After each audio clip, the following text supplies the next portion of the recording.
So a common question that we get asked a lot is whether or not we can epoxy coat over an existing coating or another surface that has been sealed. And so instead of just giving you the answer, which is yes, we're going to use this opportunity to demonstrate how that can be done.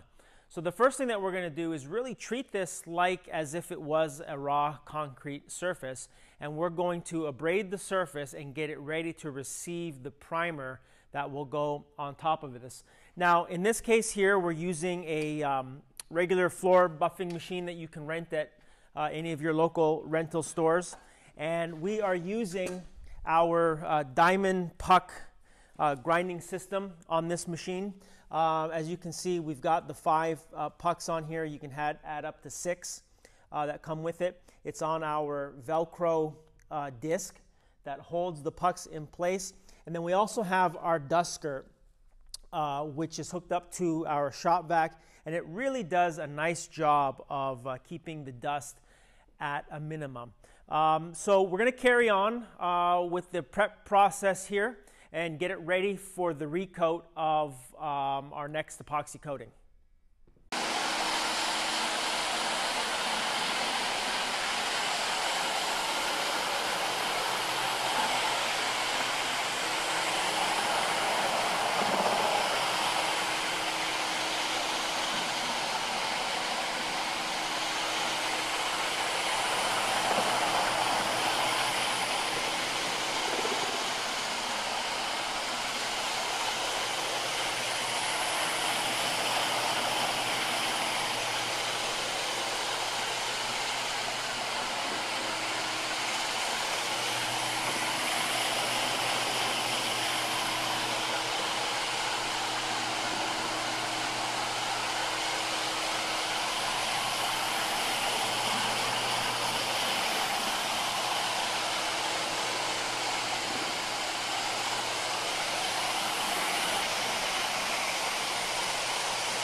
All right, so that's all there is to really getting the surface prepped for the next coat. Now, a couple of things. This is an existing epoxy coating that's on this floor, and the reason why we're doing this in this particular situation is we want to change the color.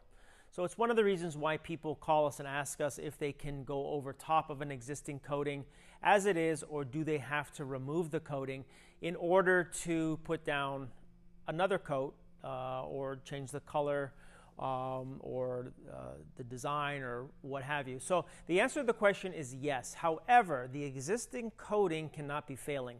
It needs to be sound. It needs to be down on the floor and cannot be delaminating at all. If there are any areas that are delaminating or coming up, then we're going to want to cut those out. We're going to want to patch that. But as long as the coating that's on the floor now is down and is sound and is secure to the floor, you are able to recoat any epoxy system or any sealed concrete surface. We have to prep it first, which is what we've just done with our diamond pucks on our floor machine. We've basically scratched it all up. We've scuffed up the surface. As you can see, the diamond pucks have really done a good job. there is a really nice scratch pattern that's in this floor. In fact, I can feel the texture that's been created with the diamond puck. So that's going to give the next coating something really good to bond to.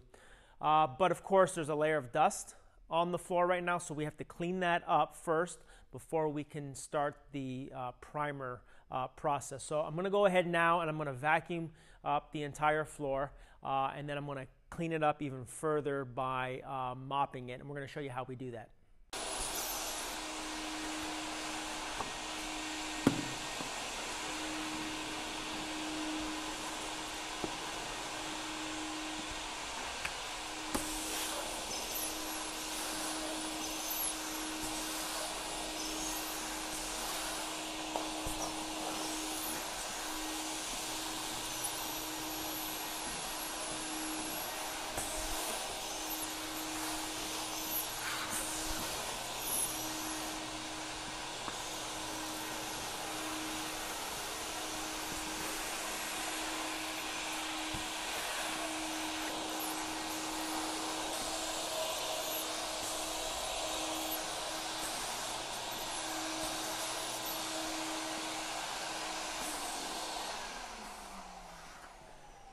All right, so we've given the floor a vacuum.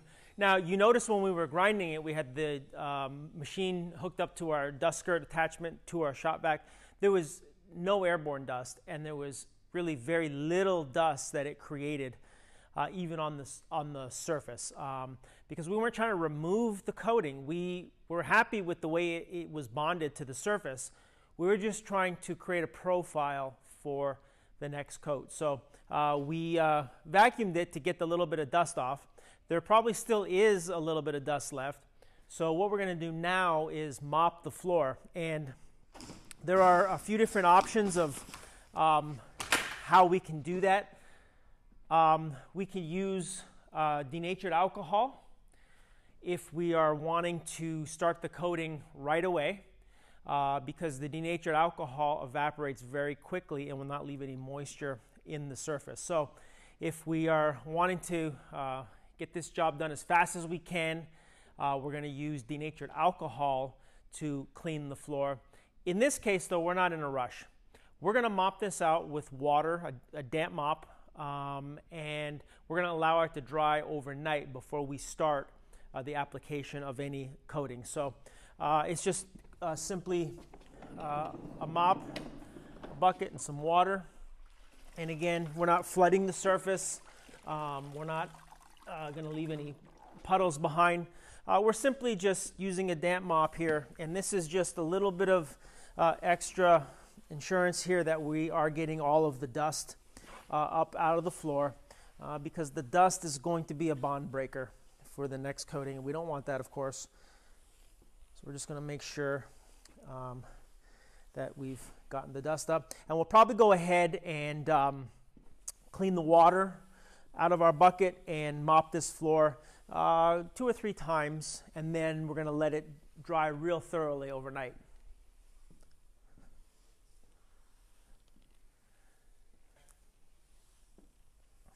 So we just finished mopping this floor. Again, we're just using some water on a damp mop.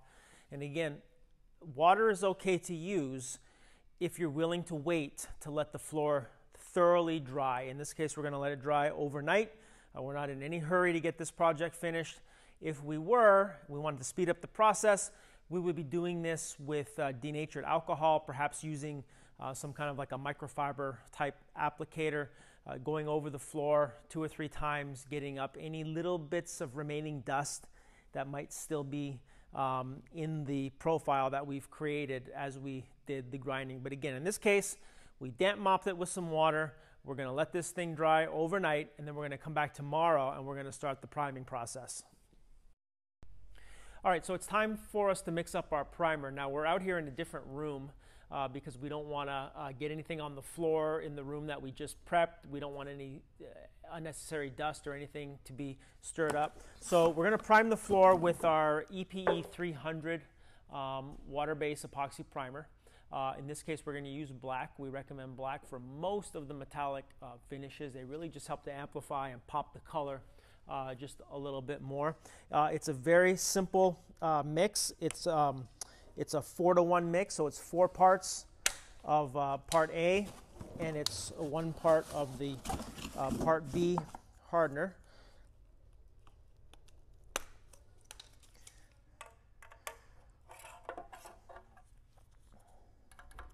And we're going to mix up the entire kit here to make sure that we're consistent with everything.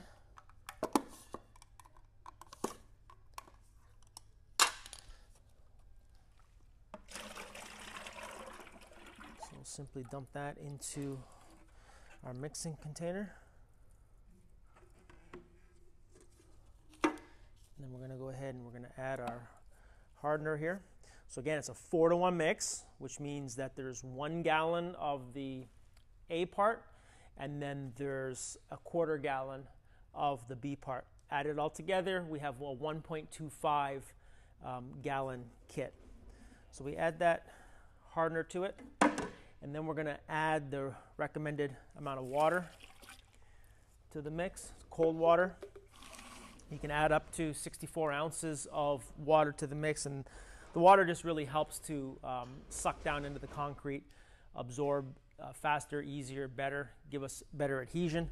And then we're simply going to take our drill and mixing paddle, and we're going to mix this for a couple minutes.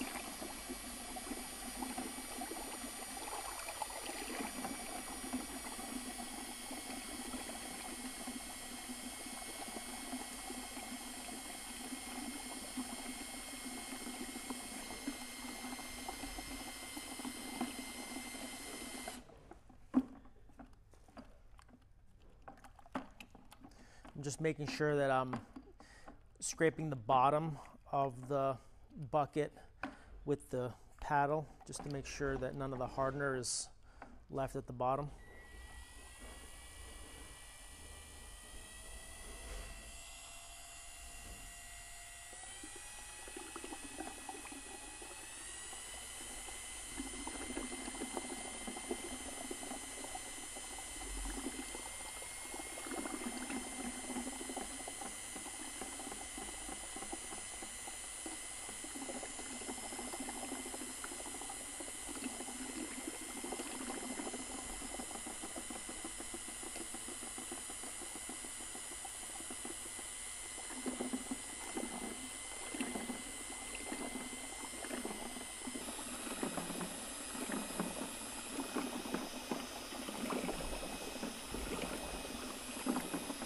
All right, so that's about all there is to it.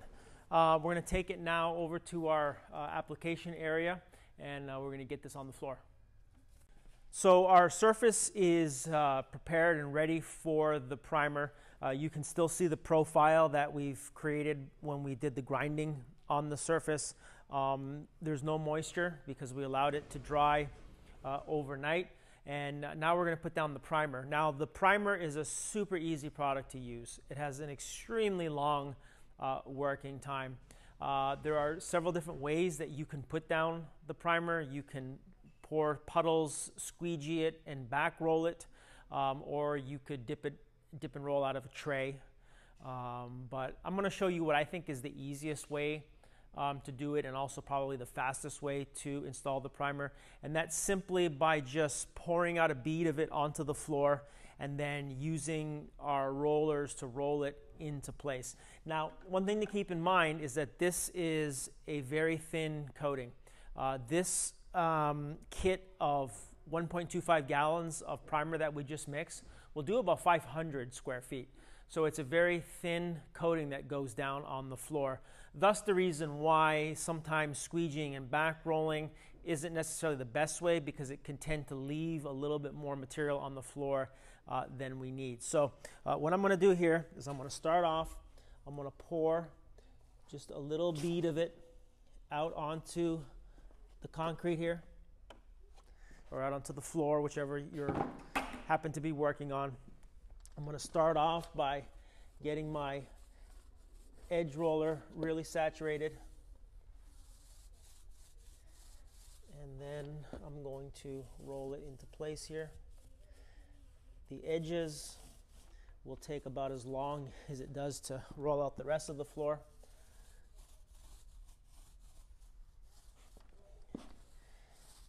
Now again, you can wear spiked shoes while you're installing the primer if you feel like you're going to need to walk in it, but I don't think that's going to be the case with me today, so I'm not wearing them. About all we need to do on that side. We'll add a little bit more over here.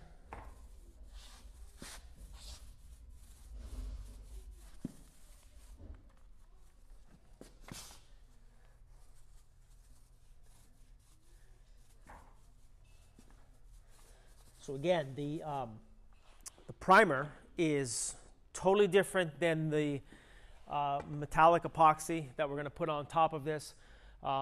This can sit in the bucket for a pretty long time. I mean, really up to a couple hours. You could leave this in the bucket and it's still going to be usable. Whereas the metallic epoxy that we're going to put on tomorrow, it's something you want to get out of the bucket right away. So big difference in the thought process of the application for these two different products. We have lots and lots of working time with the primer.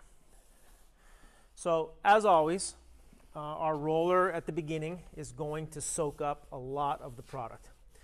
So this first little bit is not going to spread near as far as the next bead that I pour out onto the floor. So we're just simply rolling out a thin coat here. And we're going to make sure, of course, that we don't miss any spots. This is the primer. This helps with our bond. This helps with the whole overall durability of the system that we're putting down onto the floor. It's actually a pretty common question that we get, is whether or not we can skip the primer. Do I have to have primer? Well, if we're going to be perfectly honest, no, you don't have to have the primer. But as I said, the primer is necessary for all of those reasons. It promotes bond. It promotes adhesion. It's just something that, for the price of primer, which is relatively cheap, a few pennies per square foot, it's just a step that we don't want to skip.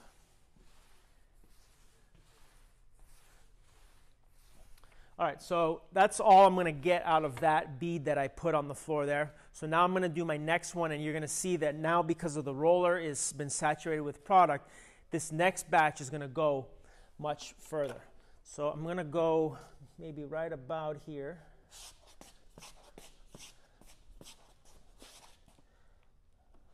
There we go.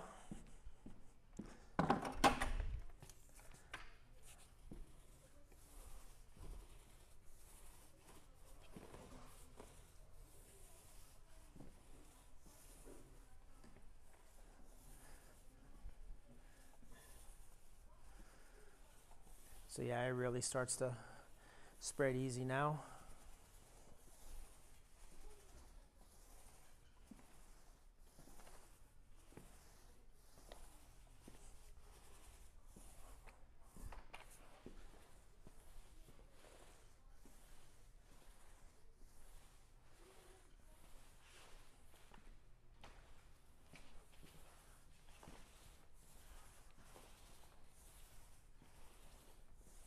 The primer comes in a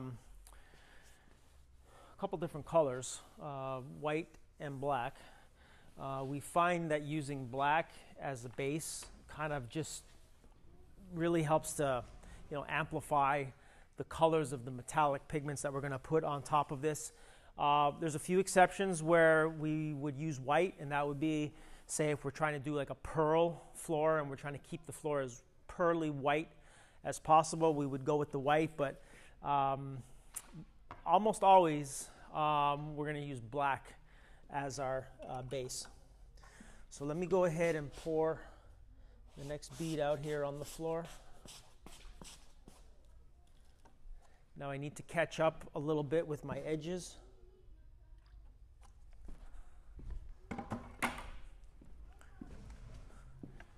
So again, we'll dunk the edge roller just a little bit and then connect this here against the wall.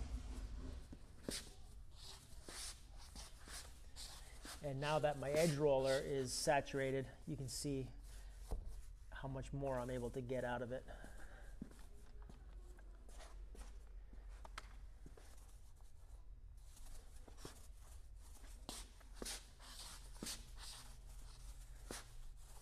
So that's that.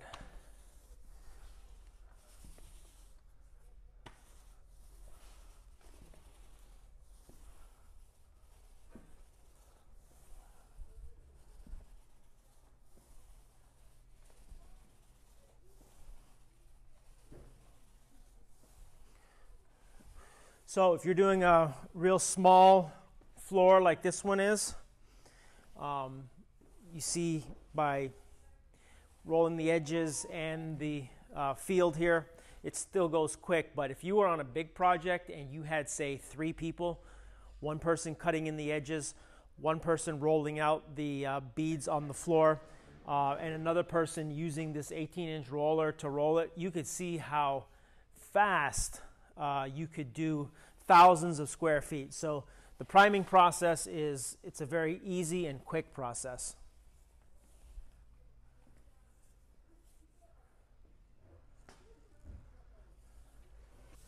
And you could see that was an example right there of just how thin we want this primer to go and how much the roller soaks up. I haven't even poured any more out onto the floor. There's enough in this roller here that I am probably actually going to be able to finish up without adding any more.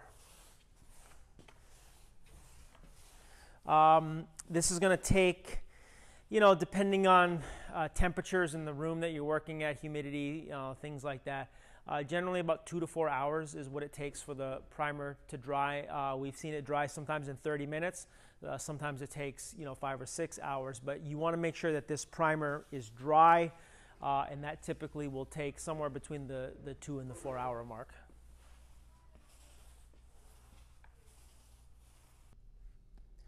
So the primer is now dry. We're touching it here, and we're not seeing any fingerprints being left in the primer, so that's how we know that it's thoroughly dry. The primer typically takes 2 to 4 hours to dry. Sometimes it dries a little bit faster than that. Sometimes it might take a little bit longer depending on temperatures, humidity, porosity, things like that. But this primer here is now dry, and we're ready to move on. But we applied it at the proper application rate, and a really good sign is the fact that when we look at this floor, we can still see all of the scratch marks, the scratch pattern from when we did the surface prep, when we ground the surface with the diamond pucks. And that's exactly what we want to see. The primer needs to go down thin. And one of the indications of that is the fact that we can still see the scratch pattern. But you will also note that you can see roller marks in the primer, and that's totally fine as well. That's just indication of the different absorption rates throughout the floor. But we have complete coverage on the floor. It is not sticky, it is not tacky. The primer is 100% dry. So the purpose of this video is to really demonstrate 2 different things to you. One, you remember, was we're applying this new floor on top of an already existing epoxy floor. So we showed you all the steps that are necessary in order to prepare the surface to receive a new epoxy coating. But we're also going to show you what a one-color application looks like. Now, most of our videos that you've seen feature a 2-color application. And the application rate for a 2-color system is typically 60 square feet per gallon. And we need to put down the epoxy that thick so that there's enough volume on the floor for the colors to swirl around and blend together. But an economical system is going with just 1 color, which you're going to see is still an absolutely beautiful looking floor. But because we're only going with 1 color, we don't need as much volume on the floor to achieve a beautiful look. and therefore we can stretch that coverage rate to 100 square feet per gallon. So that's what we're going to demonstrate on this floor for you today. But we're also going to show you an optional technique of using some denatured alcohol to create a very unique, interesting effect on the floor, to kind of dress it up a little bit as well. So we'll do the alcohol technique over on this side, and we'll leave this side of the floor just as it is with the metallic epoxy itself. So our primer is dry. We are ready for the metallic coat. So let's go ahead and get everything mixed up. So we're going to prepare our metallic epoxy. And the way we do that is we take our A part, and again, this designer metallic epoxy, it's a 2-to-1 mix, so there's 2 parts of A to 1 part of B. So we're mixing up 1.5 gallons for this particular room. So we're going to dump in 1 gallon of our A into our mixing container. And then we're going to add the metallic pigment to the part A. We are not adding any of the B part at this point because as soon as we add the B into the A, that curing process begins. We don't want that to start right now. So we're just going to pre-mix our metallic pigment. In this case, we're using the cinnamon pigment into our A part.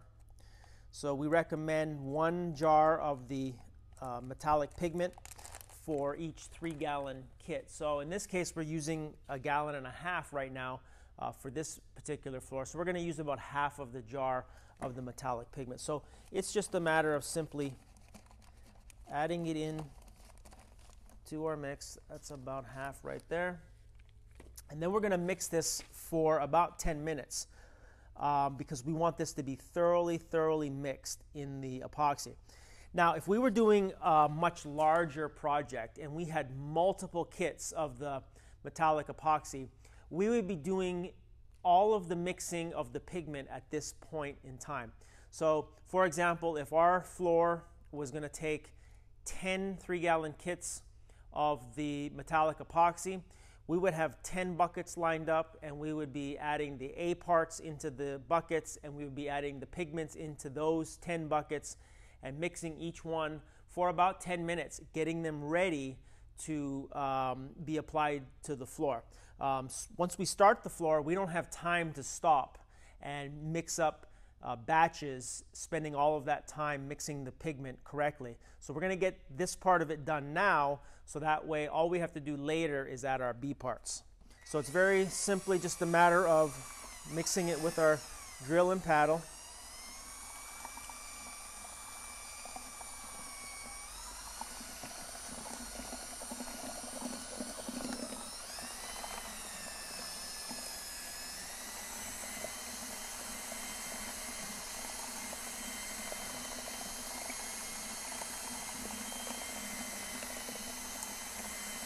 And we'll do this for about 10 minutes or so.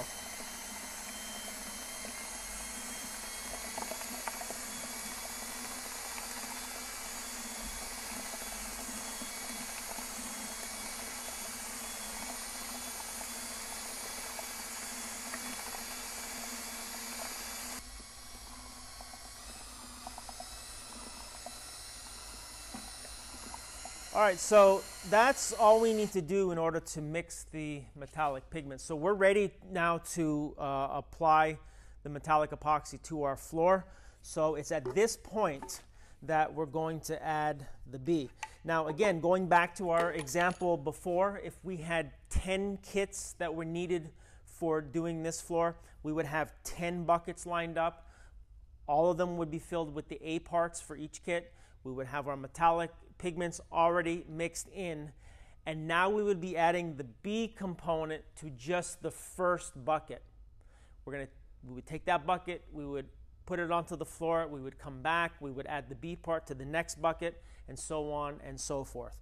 So we'll go ahead and we'll add our B part.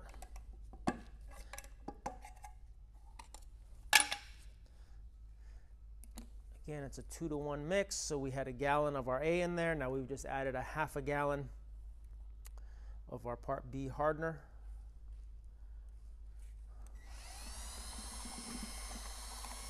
And this we're going to mix for about 2 minutes.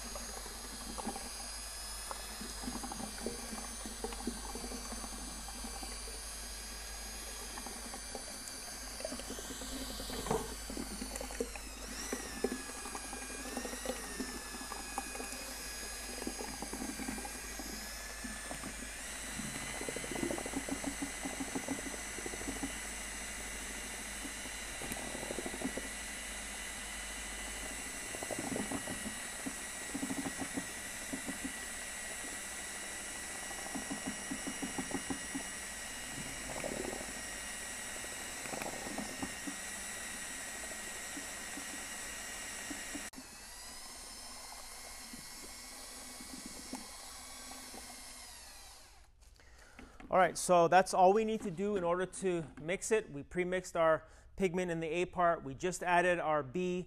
We mixed it for 2 minutes. So let's now go put it on the floor.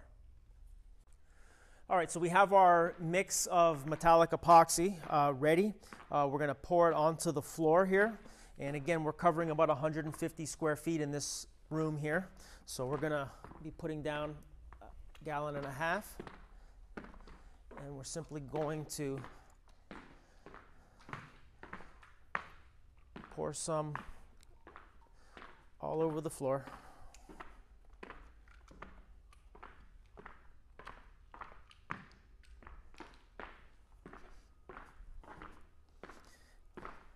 Now we've switched to our spike shoes because we're going to need to walk in the epoxy in order to install this. We have 2 different types of shoes available on our website. The shoes that we're wearing here are more of a pro style shoe, but we have a more economical spike shoe as well that also comes in our tool kits. But you do want to be a little bit careful when walking on the floor because it can be a little bit slippery. But we're now going to take our flat squeegee and simply move the epoxy around the floor.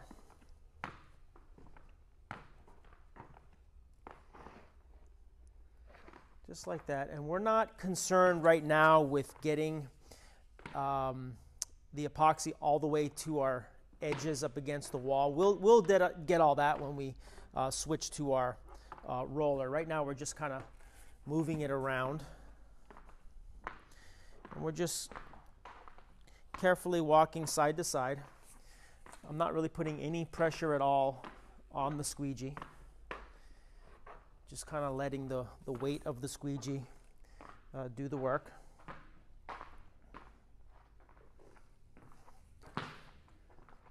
And you can see that as I pull the squeegee over the floor, I mean, we're getting a lot of the primer that's showing through, and that's fine. That will go away once we start to back roll. Right now, the purpose of this is just to move our epoxy around the floor. There's really no particular way it has to be done. We're just trying to get coverage.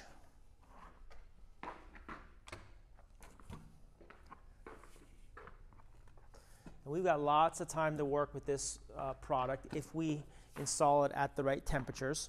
So we recommend something in the 70, 72 degree range. A little bit cooler is even better. The cooler it is, not cold, but cool, the cooler it is, the more working time you'll actually have with the product. But we have a good 45 minutes to work with this product. And because we're only using 1 kit at a time here, it just gives us so much working time. So we can just work at a very moderate pace here, making sure that we spread the epoxy how we want it, using the flat edge squeegee.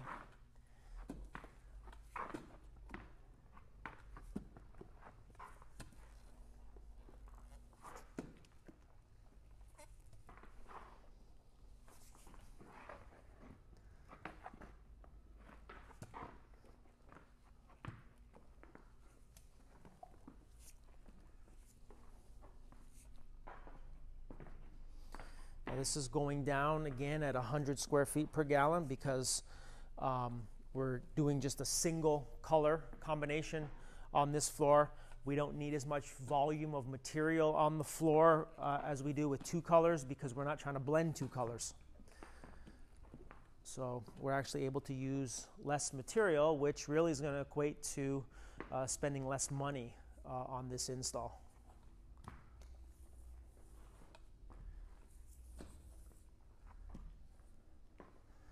All right, so we're just about done.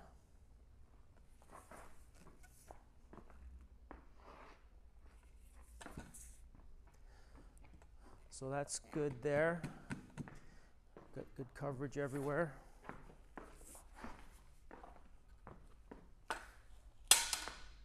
So now the next step is going to be for us to cut in our edges. So again, we're going to want to get our roller just saturated with some material here. And then we're simply going to roll out our edge.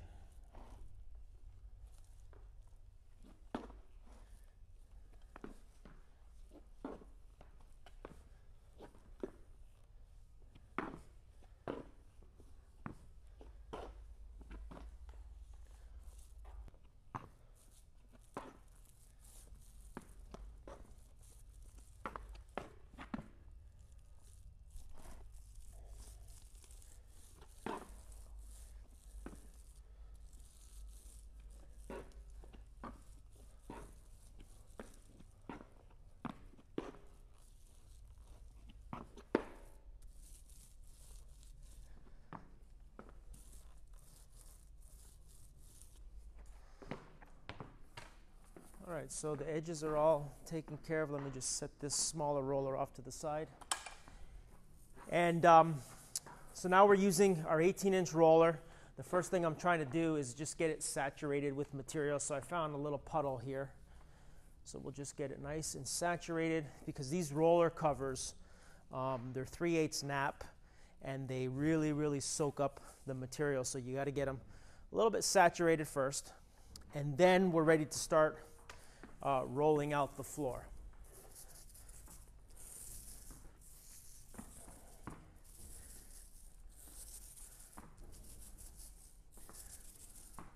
So we really do recommend these 18-inch rollers. They're just so much faster than a 9-inch, and they put the material out so much more evenly.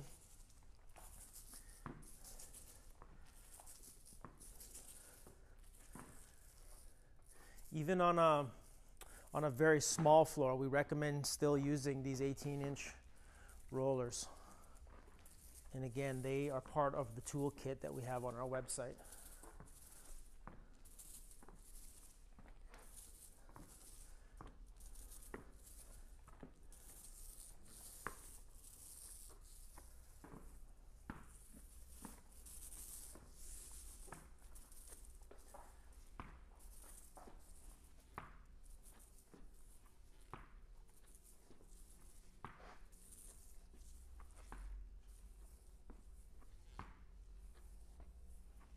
Now here looks to be a piece of debris that's gotten in the epoxy. I'm not sure what this is, but glad we caught it now.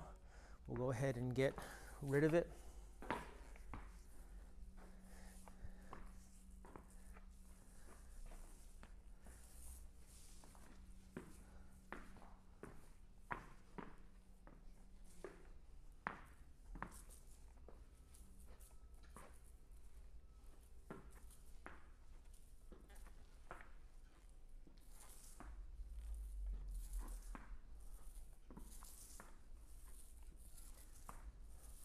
All right, so there is our first pass with the roller. And you can see all of the roller marks in the floor. We expect that to happen because what we're doing as we roll is we're bringing the pigment up to the surface. So we're going to see our roller marks, but those will all dissipate once we're done. But we want to give this another roll. So I'm going to now roll it in the opposite direction.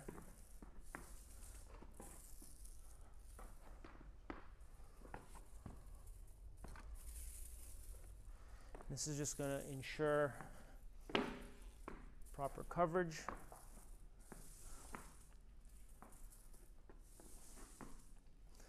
And again, we're seeing all the roller marks. Those will dissipate over the next few minutes.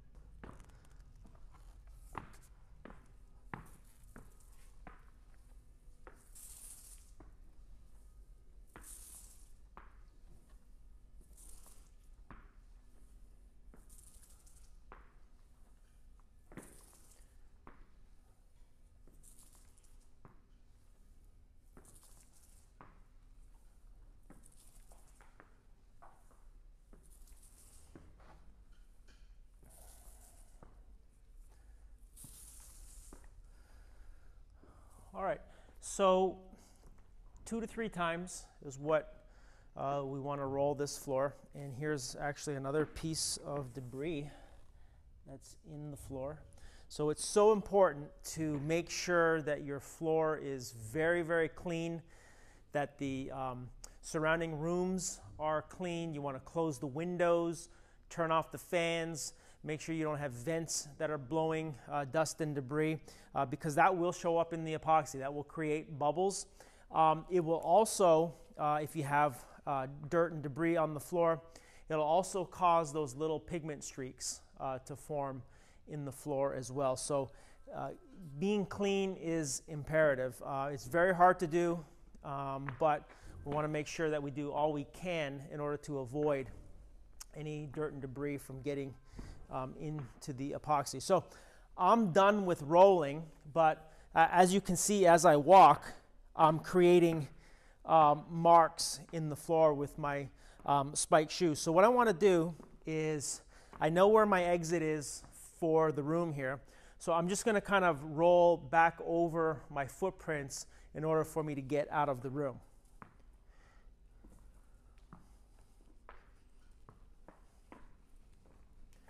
And again, I'm not concerned that I'm leaving this trail of roller marks either, because I know that over the next 10 or 15 minutes that those are going to disappear. But what may not disappear are the footprints and the spike marks from the shoes. So I'm just making sure that I'm rolling back over my spikes.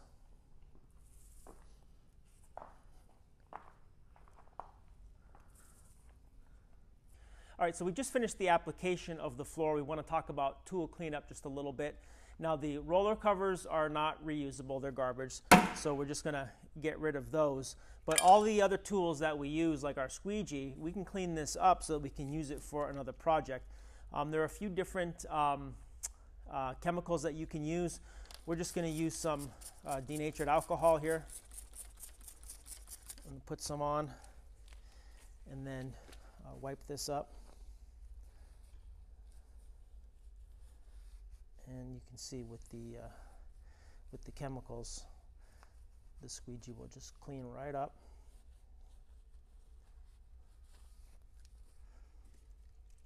You can also use a mixture of white vinegar and water that will also clean up the epoxy. Epoxy can be cleaned up while it's still in its liquid state. So if you get it on any of the surfaces, you don't want to get it on, you can hit it with some alcohol and a rag and it will come right off. You want to make sure that you clean up the bottom of your spiked shoes as well. That way they're ready for another project too.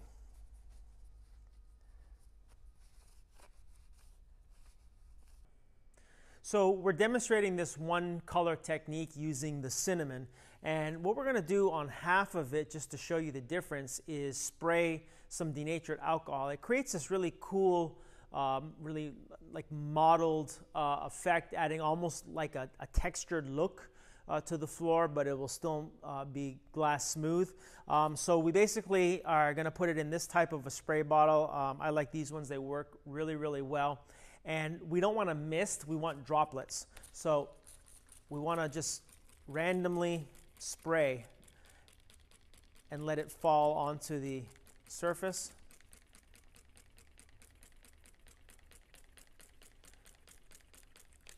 And we'll spray it all over.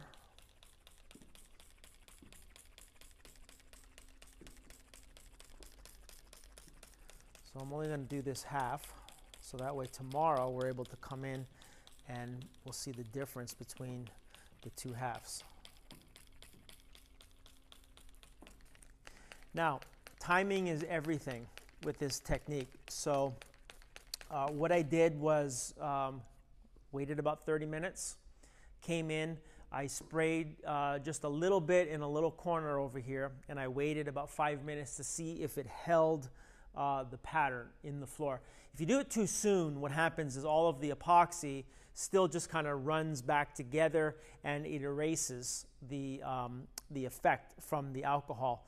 So I waited 30 minutes, did a little test, came back, waited even longer, so about 45 minutes or so is where we're at now, and it seems to be holding really well. So we'll go ahead and spray out the whole floor.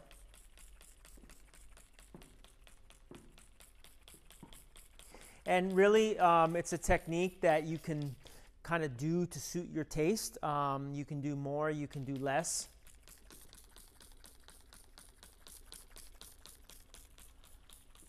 But that's probably good right about here. And again, you want to kind of start at the farthest part of the room, which is typically where you started the install of the floor anyway. So that part of the floor is going to be ready first. So you want to start at the end of the room where you started, and then work your way back, and again spraying over top of any of your footprints that you might be leaving from your spiked shoes. So we're going to let this sit overnight. Everything will dry, and then we'll come back tomorrow morning, and we're going to put on a high wear urethane and a satin finish over the whole floor. All right, so here we are back at our cinnamon metallic epoxy floor. It's dry. You can see this is the half where we did not do the alcohol technique on it. Over here is where we did the alcohol technique. You can see there's a distinct difference in the look of the two sides. Now we're going to mix up our high wear urethane in a full satin finish and apply it to the floor. So let's go ahead and get that mixed up. So we're going to install the high wear urethane in the full satin finish, and to achieve that we're going to use all three components out of the kit. So it's a very simple and easy mix, and the nice thing about this product is we can mix it all in the can that it comes in. So we're going to dump the A part into the B, and this A part, it can come to you in a few different forms because we've kept it warm here. It was pure liquid, so I was just able to pour it right out. But sometimes there'll be some settling, or if it's a little bit cooler, you may find that a little bit of it has turned to like a paste in the bottom of the container. So you just need something to scrape it out and add it to the B component. So we're going to take our drill and paddle. We'll mix it at a slow speed here for a couple minutes. And at this stage here, it's got that noticeable yellowish green tint.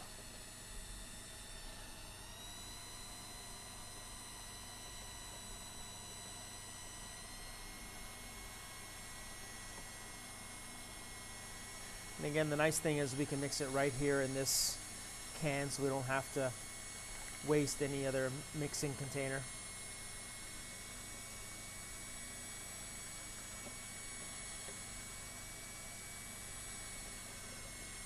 So that's good there.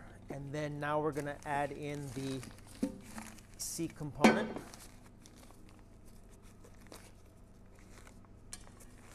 And that's just a matter of pouring the entire contents in.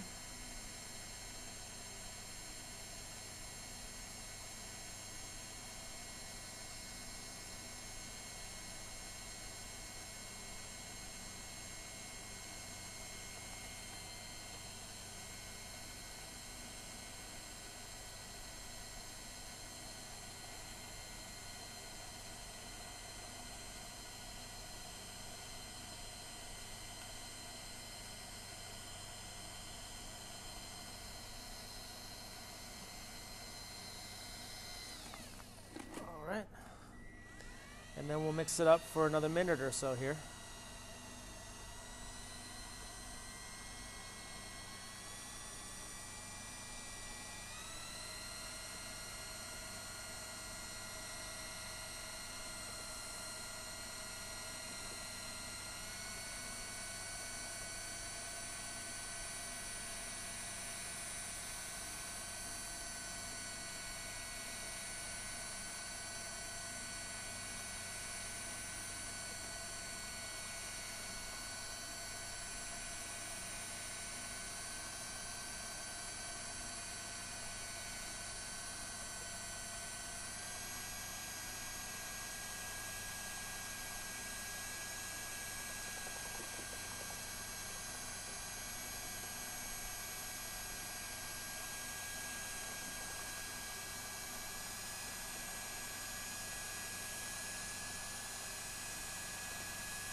All right, so that is thoroughly mixed now. We're going to go ahead and move out the rest of this stuff out of the way, and then we'll start rolling. So just a few basic tools that we need in order to install the High Wear Urethane. Of course, we have already used our drill and our paddle to mix up the product, but we need a roller tray. We recommend installing this product with an 18-inch roller. So we have an 18-inch roller frame.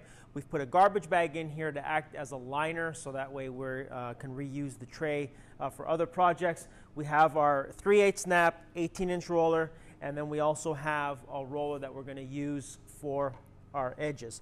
So we're going to start the process by adding some of the High Wear Urethane to our tray. And we only add just a little bit to get us started.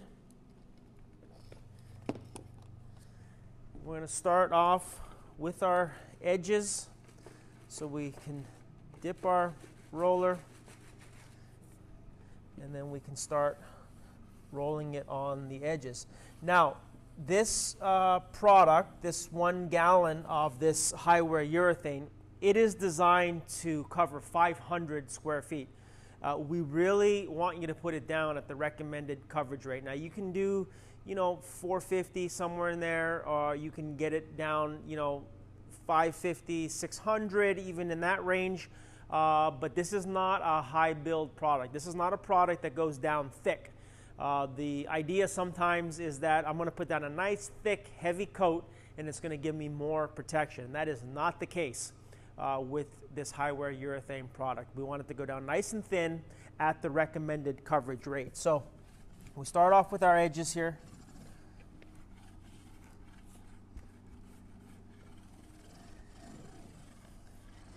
It is almost impossible to over-roll this product, so we can take our time installing it. We have really a good hour to work with this kit, and you won't need an hour to install a full kit, but you do have the working time.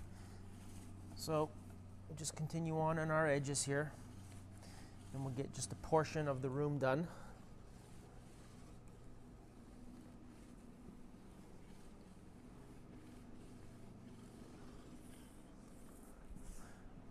Okay, so we're going to set our edge roller down here at our stopping point, and now we're going to come in and we're going to fill in this area with our 18-inch roller. So we're going to get it nice and saturated to begin with.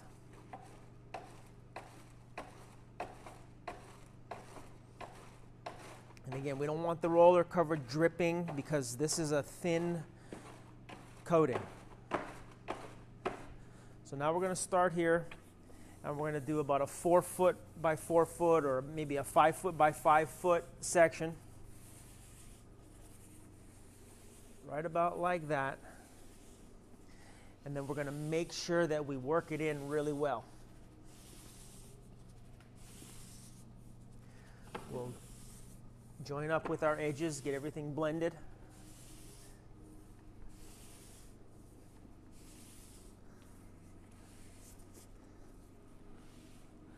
And then what I want to do is I want to come over to this side and try to roll it here in the opposite direction. And you'll hear that sound from your roller. And that's how you know you're getting it on nice and thin. You want to hear that tackiness from the roller. All right, and when we think we have that section done, we'll just repeat the process here. Another dunk.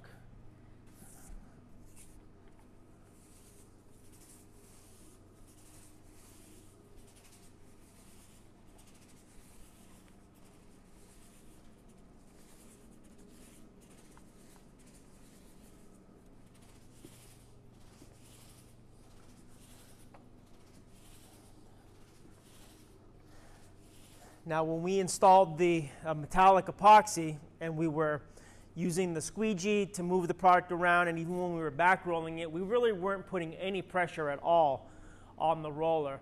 That's not the case with the urethane. You're going to have to put a little bit of effort into this.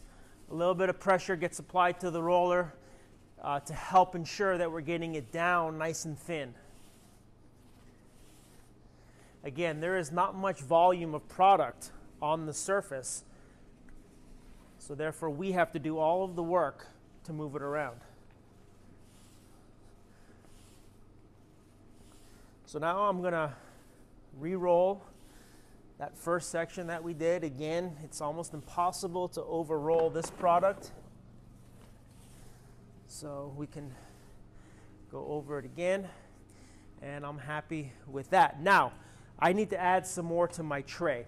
And the reason why I said that we only add a little bit at a time is because that C component, crushed aluminum oxide that we added, it wants to settle to the bottom of the can or to the bottom of the tray. We're going to try to avoid as much of that as possible. So each time I go to add some, I'm going to have my drill handy, and I can feel a little bit of it at the bottom of the can. I'm going to mix this up just for a few seconds. Then I'm going to come over. I'm going to add a little more to my tray. I'm going to set this aside again. And that's just going to help make sure that all that aluminum oxide is not just settling out in the bottom of our tray. So again, we just repeat the process. Little dunk on the roller. And then we start our next section here.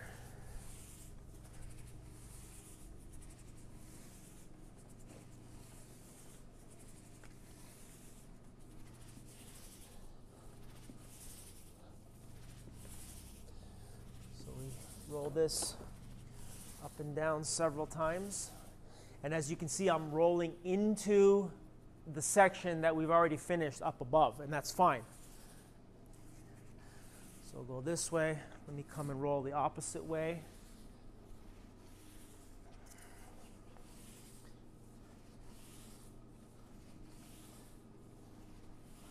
Like that. I like to use these extension poles that you can extend.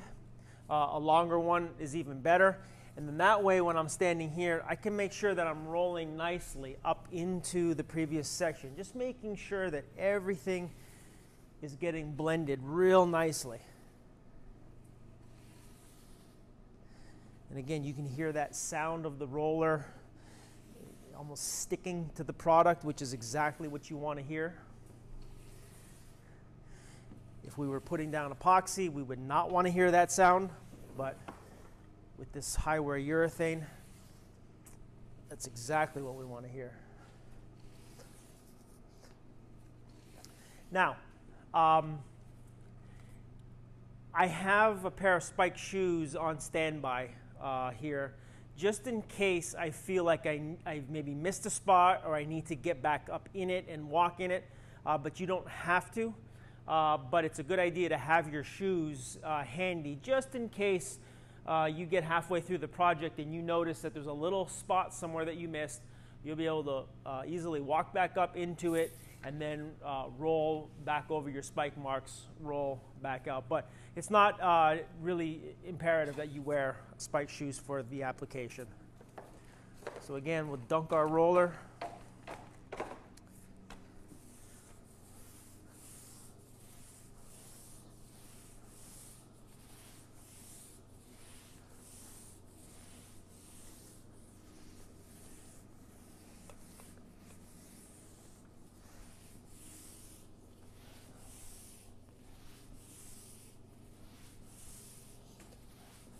So I can come back across into the previous section, no problem.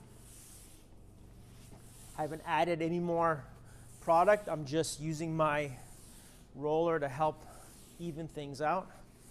So I'll go across the section a few times here.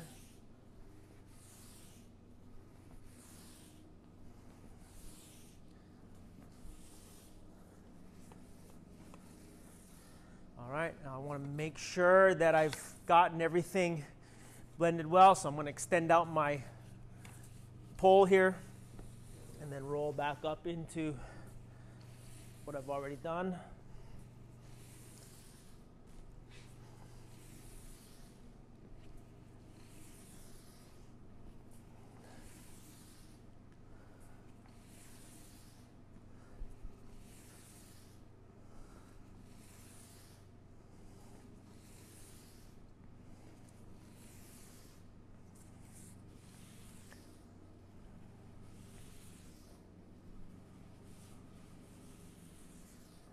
All right, and that is looking good. So we've caught up now to where I've already done the edges. So I'm going to do some more edge work. Same process. Little dunk. And then we roll out our edge.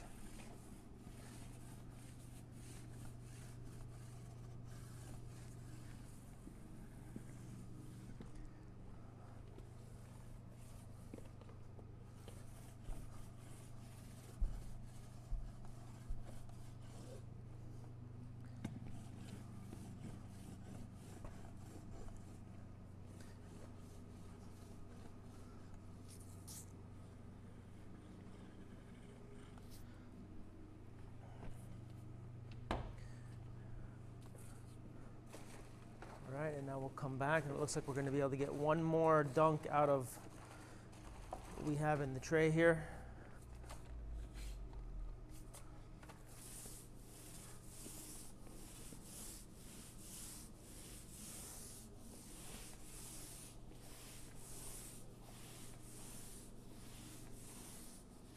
This High Wear Urethane really is the toughest, most durable product that we have. When it's installed in the satin finish by adding all of the aluminum oxide to it, it adds just an incredible amount of abrasion resistance. It is so scratch resistant. Perfect for any high traffic area, retail stores, offices, warehouses, garage floors. This is the perfect top coat.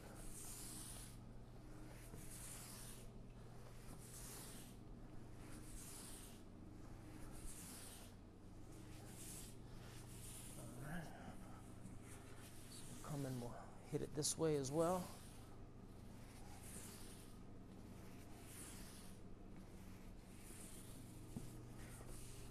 All right, good. So I need to add a little bit more to my tray. So again, it's a little quick mix, just to whip up that aluminum oxide that may have settled out in the can. 5 or 10 seconds is all you need. Get it suspended again, and then we can add a little more back into our tray here.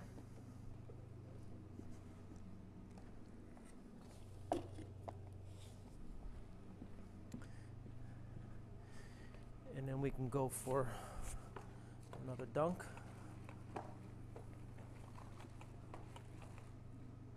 So I'm going to start up here. Now, it's an interesting little situation here where I had the can of the product sitting, you can see that some of it is dripped off of the drill and the paddle. And we got a little puddle here. So what we're going to do is we're going to make sure that we get that all blended in. And you can see that by rolling over it, we can still see the little ring. So we're just going to work that out until that is gone. That's all you need to do.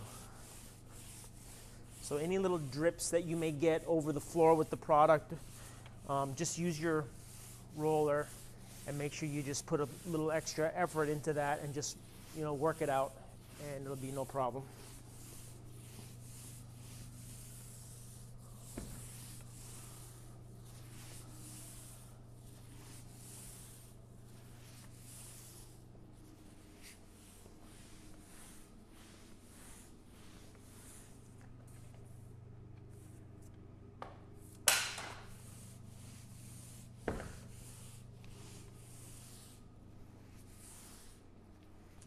So lighting can be very deceptive.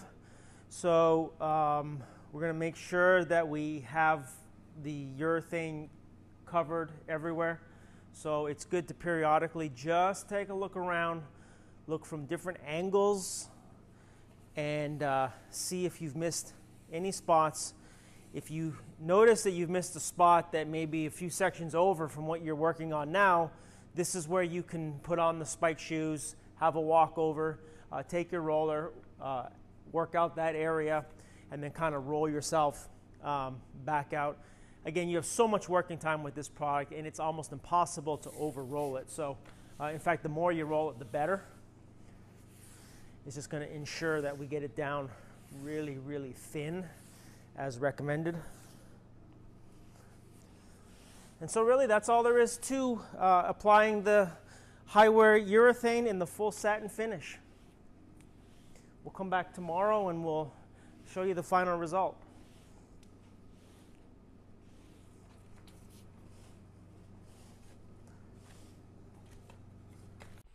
So we're back here now at our cinnamon designer metallic epoxy floor, and this turned out really nice. It has the full satin finish on it. You remember that we did over here on this side, we did the alcohol technique, and then on the other side, we left it without doing the alcohol technique, and you can see that it turned out really, really nice. This was to give you an idea of what is possible with just using one color and putting it down at a greater coverage rate. So normally we would go with about 60 square feet per gallon when using 2 colors or more of the metallic.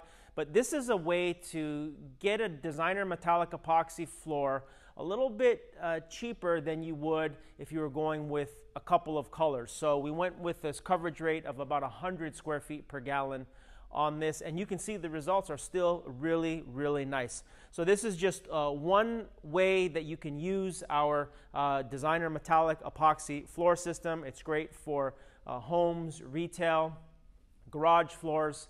This is a really, really nice floor. And if you go onto our website at www.epoxyplus.com, you'll see so many ideas and so many different ways that you can use our product, including our Fusion Surface countertop kits. If you have any questions, you can contact us at www.epoxyplus.com. And don't forget to leave any comments below. If there's something that you'd like to see us demonstrate, just let us know. Thanks for watching.